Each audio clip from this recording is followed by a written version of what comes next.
assholes out there on the internet need to shut your noise holes and stop making your inane, retarded comments on any videos, because I'm the Wrestling Mark and I'm talking now! So, this past Sunday, we had WWE Extreme Rules! And I have to admit that, for the most part, for much of the first half of the show, I actually found myself in agreement with the Smarks. Or rather, I should say, they were more in agreement with me.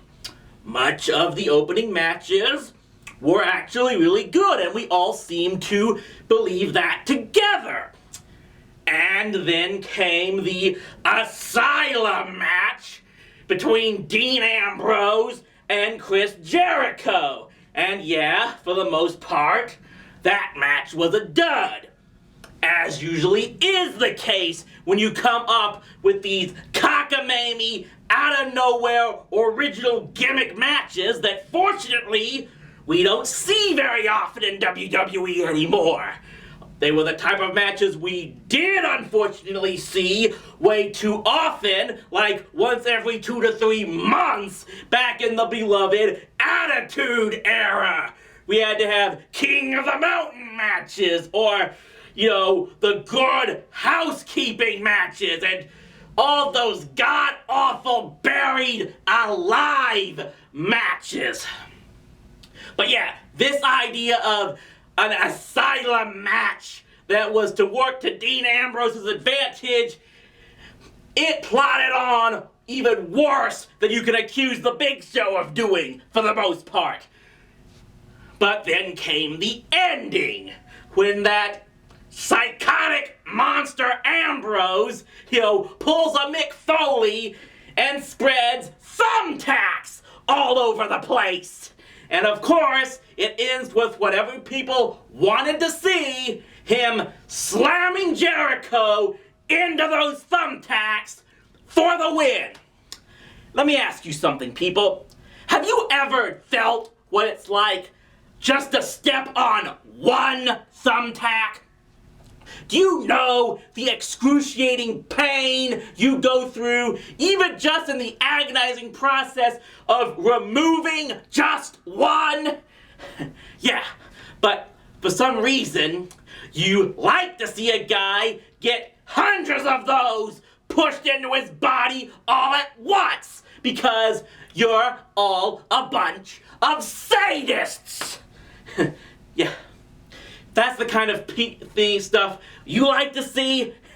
I don't think I'm spending my Saturday nights with any of you people. But of course, that was just the appetizer of what I had to look over on social media for the rest of the night. Because of course, everyone hated the finishes, all of the smarks hated the finishes of the last 2 matches.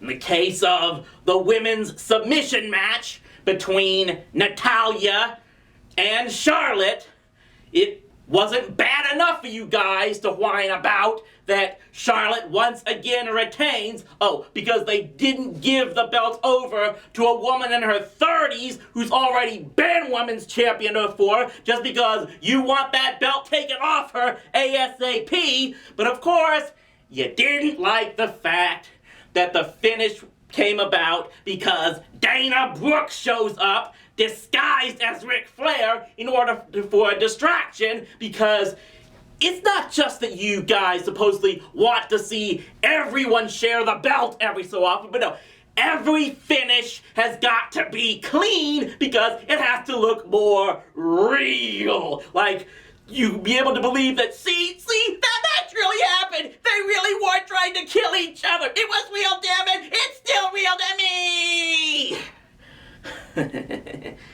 But then, of course, the final match. The Extreme Rules match between Roman Reigns and AJ Styles. And yeah, for the most part, I knew that Styles was mostly going to retain. Didn't anticipate what was coming afterwards, but I'll get to that later. But I thought that match was action-packed.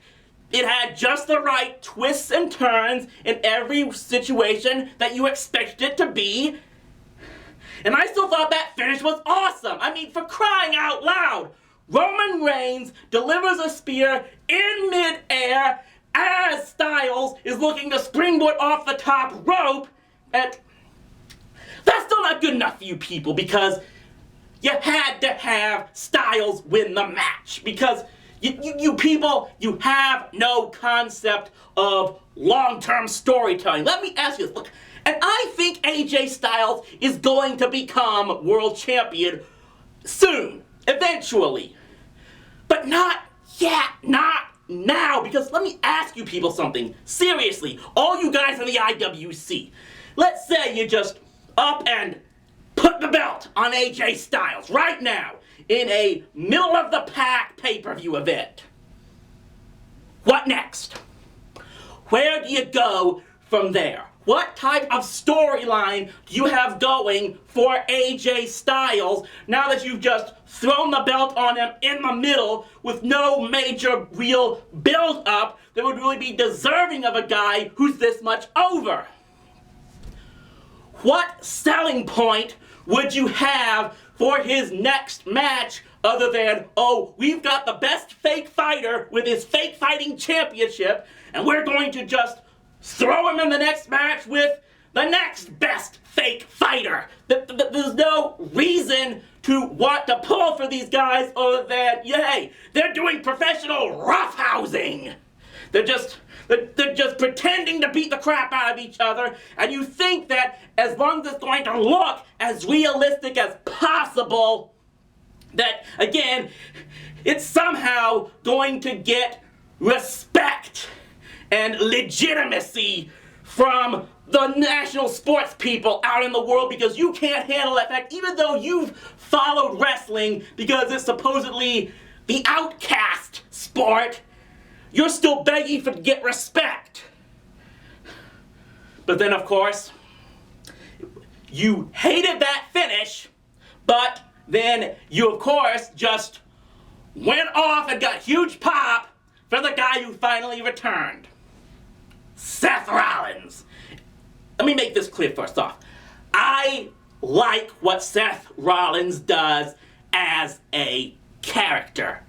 He is supposed to be a slimy, backstabbing human being, disgusting excuse of a human being who threatens people, takes pleasure in sadistically hurting and abusing people.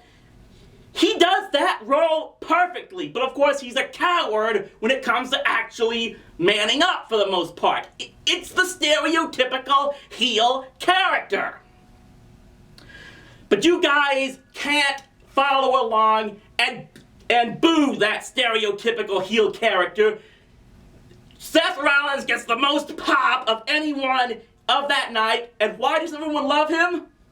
Because of every reason I just said about his character. Yeah, you like the sadistic. You like the people who would beat up an innocent human being for fun because that's what you want to do. That's what you all want to get away with. Just like you cheered Stone Cold Steve Austin trying to murder Triple H in a car and Stone Cold stunning Stacy Keibler and then victim blaming her the next week saying she deserved what she got because she wouldn't have a beer. Sometimes I wonder why I became a wrestling fan, because obviously I don't have what it really takes to be a wrestling fan, because I don't follow with your crowd. How ironic is that?